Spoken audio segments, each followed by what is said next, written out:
Aamjiwnaang First Nations, formerly known as Sarnia Indian Reserve Number 45, or Chippewas of Sarnia, is a First Nations community of about 1,000 Anishinaabe people residing on reserve land along the shores of the St. Clair River near Sarnia, Ontario.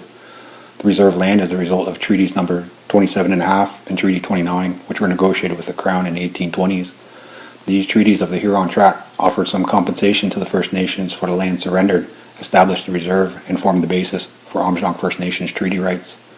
Though the reserve is in the current location of the Anishinaabe people, the traditional territory that Aamjiwnaang's ancestors inhabited covers much of southwestern Ontario and the Great Lakes region, including significant territory in what is now Michigan. It is a crucial habitat for distinctive flora and fauna and is known for its main waterway, the St. Clair River. Aamjiwnaang and his ancestors have been living, hunting, and fishing in this territory since time immemorial. The people of Aamjiwnaang First Nations therefore assert Aboriginal treaty rights through this region. Aamjiwnaang's environment is unique. As Anishinaabe people, they are given the responsibility as caretakers of Mother Earth. Aamjiwnaang's reserve lands are now bordered by significant industrial and petrochemical complexes. There are significant concerns about the short and long-term impacts resulting from the presence and growth of these industries. Environmental remediation activities are carried out by Aamjiwnaang in response to concerns about the land, air, water, animals, and people situated within Aamjiwnaang's territory. Efforts to preserve the traditional ways of the community and to protect and restore the natural environment are continuous. The First Nation is also actively engaged in applying its own high standards of environmental concern. The traditional territory of Aamjiwnaang First Nation is not confined to its reserve boundaries, but rather to the area of past occupation and land use. For this purpose of the Consultation Protocol, the traditional territory of Aamjiwnaang First Nation stretches along the shores of Lake Huron, north to Goderich, east to Stratford, and south to Point Pelee. Guiding Principles. Aamjiwnaang First Nation understands the following basic principles to be a key part of any consultation and accommodation discussion. The principles listed in this document are the minimum requirements for consultation and accommodation and are the expectations of Aamjiwnaang with respect to consultation and accommodation. Aamjiwnaang has inherent treaty rights and Aboriginal rights as well as traditional territory and must be consulted with on any project that will or might have an impact on these rights. All parties must recognize that the duty to consult and accommodate with Aamjiwnaang rests with the Crown, federal and provincial governments, and that all authority for decision-making and approvals will remain on a government-to-government basis. All proponents must commit to satisfying all environmental regulations and to seek best practice solutions and to use best available technology as regards any environmental concerns on any project within Aamjiwnaang's traditional territory. Aamjiwnaang must be made aware of any real or potential risks to health and safety, and every measure should be provided to avoid impacting the health of the Aamjiwnaang people. Proponents, the Crown, and the First Nation will approach meetings in good faith, with respect, and with a desire to be flexible and seek a fair agreement for all parties. Proponents, in their desire to complete projects in a reasonable time frame, should seek to satisfy all relevant federal and provincial guidelines and legislation for the project. Consultations and negotiations should be held with full disclosure that includes but should not be limited to detailed project reports, details about regulations and fees that relate to the property or development in question, and any information given also to the Crown to satisfy regulatory measures. All consultation and negotiation should be free of coercion, including financial and time constraints, and should begin as soon as possible to ensure First Nations are included before irreversible decisions are made. That all parties recognize that consultation is an ongoing process that spans the life of a project through construction, operation, and decommissioning. Therefore, any agreements resulting from this process should allow for the possibility of renegotiation if the circumstances surrounding the agreement change. Decisions should be made by consensus wherever possible. There must be a willingness to provide accommodation for the reasonable concerns of Aamjiwnaang before the project proceeds. Nothing in this document shall offer any justification for taking away or superseding treaty and or Aboriginal rights within the meaning of Section 25 and 35 of the Constitution Act 1982, or the duty to consult and accommodate. Nothing in this document shall be considered an endorsement by Aamjiwnaang of any current legislation, regulations, policies, procedures, or practices of the Crown or proponents in Aamjiwnaang's traditional territory where Aamjiwnaang has no meaningful role in their development or administration, or do not reflect the reconciliation of the relationship between the Crown and Aamjiwnaang. Nothing in this protocol implies consent or approval of any past, existing, new, or ongoing activities within Aamjiwnaang's traditional territory.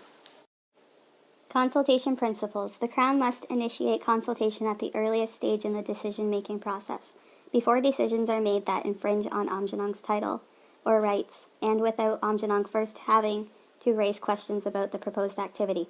Consultation must occur at all stages of any proposed activity that potentially impact on asserted or recognized rights of Aamjiwnaang, including legal or policy changes, strategic planning, scientific or technical decision-making, operational decisions, environmental assessments, impact assessments, approvals which may lead to a permit, license, lease, or change in land status, and any amendment to any such decisions. The consultation process, while involving non-Crown proponents, shall have an ongoing government-to-government relationship based on the recognition and affirmation of the Aboriginal and treaty rights and Aboriginal title of the people of Aamjiwnaang. The concerns, interests, and ideas of Aamjiwnaang must be integrated into the decisions or developments that impact their territory, rights, or title. Consultation with Aamjiwnaang must be separate and distinct from consultation with other interest groups.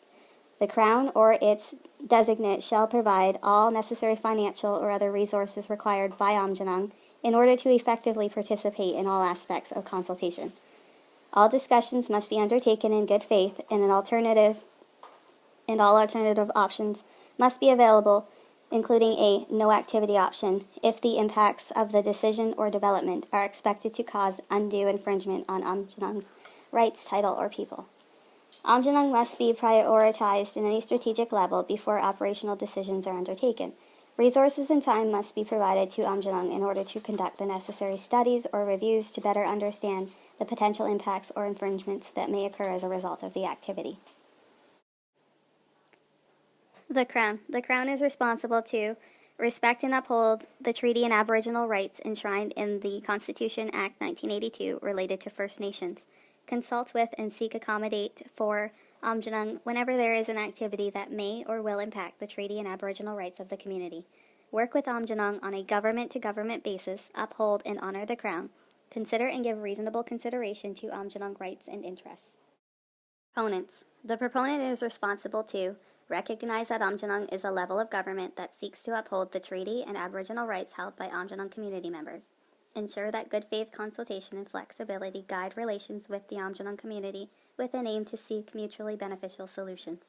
Recognize that an activity cannot be permitted within Aamjiwnaang's traditional territory without consultation and accommodation with Aamjiwnaang.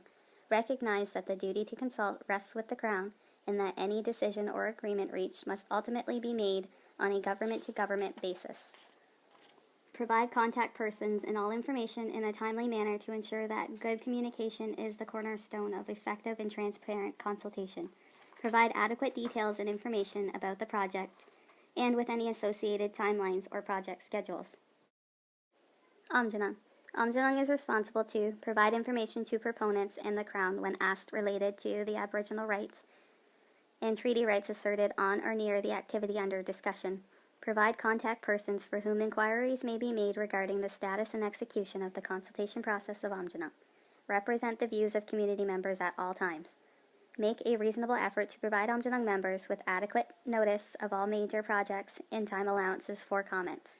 Monitor compliance by all parties of the consultation and accommodation process. Operate in good faith with a desire to seek mutually beneficial outcomes wherever possible. Provide information and guidance in order to ensure that activities are undertaken with consideration of the land use principles and potential impact of sites of cultural, spiritual, and heritage interests. Anticipated outcomes.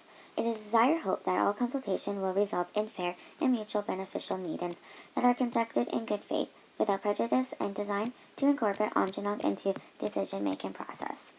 It is further expected that the Crown and proponents must accommodate and or mitigate any activity that may infringe on Aamjiwnaang's Aboriginal title, rights, or interests.